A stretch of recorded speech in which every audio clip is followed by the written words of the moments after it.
నా పేరు బుద్ధమ్మ. మేము శ్రీకాకుళం నుంచి వచ్చాము. తర్వాత నాకు 2 బాబులు ఉండేవాళ్ళు అనమాట. పెద్దోళ్ళు 27 సంవత్సరాల ఒక బాబుకి, 25 సంవత్సరాల ఒక బాబుకి. తర్వాత పెద్ద బాబు ఏమితే యాక్సిడెంట్లో చనిపోండు. పెద్ద బాబు చనిపోయిన 9 నెలలకు చిన్నబాబు కూడా చనిపోండు.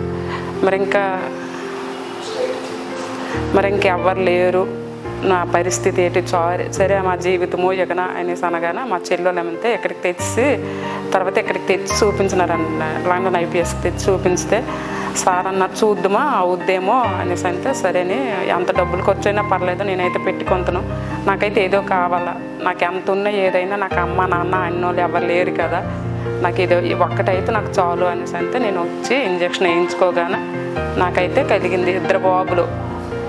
మా 2 బాబులు చనిపోయిన తర్వాత 2 బాబులు ఇప్పుడు పుట్టినారు. వాళ్ళతో నేనైతే హ్యాపీగా ఉన్నాను.